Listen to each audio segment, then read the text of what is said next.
Salt air, open wounds, and months without land. The pirate's life was brutal, and death waited in every shadow. But here's the question few ever ask. How did pirates survive without doctors? Because in truth, there were no hospitals at sea, no trained surgeons sailing with them. If a pirate was shot, stabbed, or struck by disease, his only hope lay in the strange, makeshift world of sea medicine, a blend of superstition, stolen knowledge, and pure desperation. And somehow, it worked. A pirate ship carried no physician, but it did have a medicine chest. Inside it, a collection of stolen herbs, rum, gunpowder, and ingredients so bizarre you'd think they came from a witch's cauldron. Dried seaweed for wounds, powdered coral for stomach sickness, crushed garlic mixed with vinegar to treat infection. Where did they learn all this? From everywhere. Pirates were wanderers, crossing African coasts, the Caribbean, the Indian Ocean, and they gathered cures from every culture they encountered. From African healers, they learned to use tree bark as a natural painkiller. From Caribbean natives, they discovered the antiseptic power of lime juice and aloe. And from Asian traders, they stole something far more valuable than gold, knowledge of herbs and spices that could stop decay, ease fever, and purify water. To a pirate, knowledge was survival. But let's not romanticize it too much. Medicine aboard a pirate ship was as terrifying as it was ingenious. Imagine lying on the deck, bleeding from a musket ball, while your crewmates held you down and the quartermaster heated a knife in the galley fire. There was no anesthesia, only rum to numb your senses. Once the blade was red hot, the surgeon's mate, usually just a carpenter with steady hands, would cut deep, remove the bullet, and cauterize the wound in one screaming instant. And somehow, some men lived through it. For pain relief, pirates relied on a mix of opium, rum, and herbs. Rum wasn't just for celebration. It was their anesthesia, their disinfectant, their comfort. A wound was washed with rum, a fever treated with rum, and when there was nothing left to do, rum was how they said goodbye. Gunpowder was another favorite. Pirates would sprinkle it into wounds to draw out the rot, an old sailor's superstition that occasionally worked, since the sulfur acted as a mild antiseptic. They'd also chewed on tobacco leaves to clean their teeth and used its juice as a salve for insect bites and rashes. But the real killer on pirate ships wasn't battle, it was disease. Scurvy, dysentery, and gangrene haunted them far worse than any cannon fire. Scurvy, caused by lack of vitamin C, could rot gums, weaken bones, and make flesh tear to touch. How did pirates fight it? With citrus when they could find it. Lemons, limes, and oranges were worth more than gold. Some captains even raided merchant ships not for treasure, but for barrels of fruit.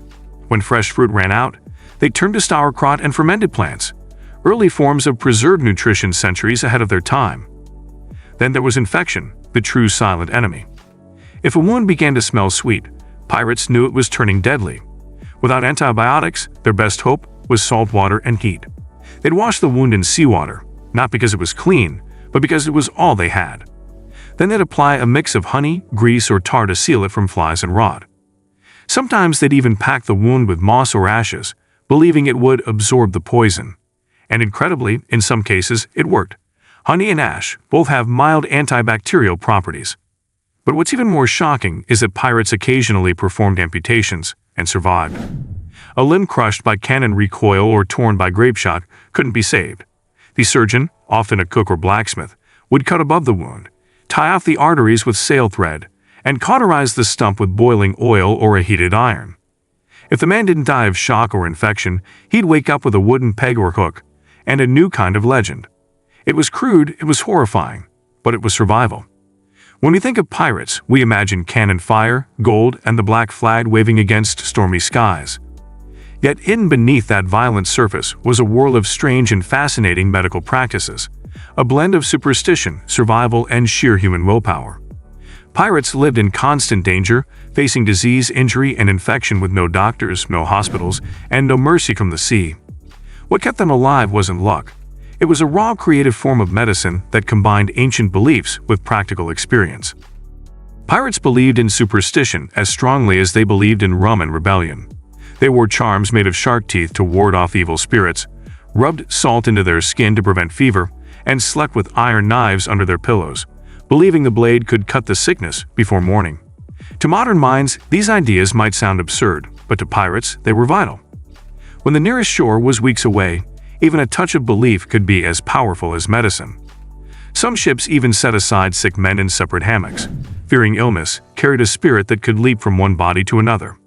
To them, sickness was not just physical, it was a curse, a living thing that had to be fought with both steel and spirit. Yet beneath the myths, there was astonishing wisdom. Pirate medicine, though crude, laid early foundations for modern maritime survival. They discovered natural antibiotics without even knowing the term. Vinegar and citrus were used to clean wounds and prevent infection.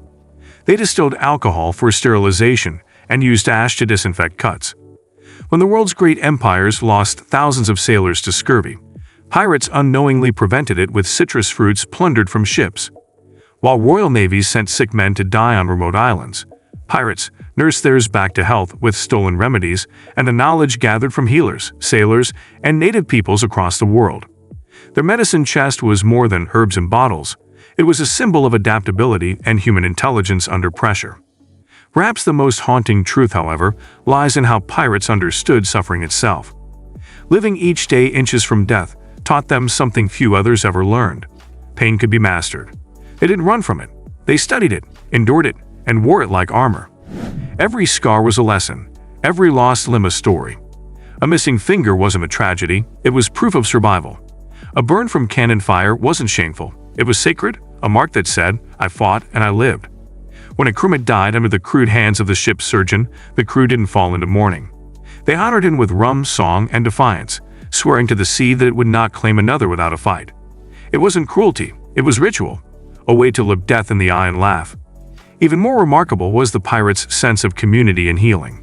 On a pirate ship, every man's life depended on every other. When someone fell ill, the entire crew helped, sharing food, water, and shelter until he recovered. Not out of pity, but out of logic. A weak man could endanger them all. Their survival was collective, not individual. In this way, pirates were more democratic than the empires that hunted them. To the empires, sailors were disposable tools. To pirates, every man mattered. They treated their sick not because of kindness, but because of brotherhood.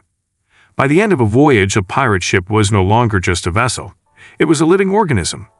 Every sailor was an organ, every scar a heartbeat. The same hands that fought battles also healed wounds, carved flesh, and buried their dead. When storms raged or cannon smoke filled the air, it was those same scarred hands that lifted the sails once again. So the next time you imagine a pirate ship cutting across the waves, look beyond the gold and blood. Imagine the bandages soaked in rum, the whispered prayers over the sick, and the crude instruments sterilized by flame. Behind every act of violence was an equal act of survival. Behind the legend of the Jolly Roger were men who learned to heal in hell itself. They didn't just fight to live, they invented how to.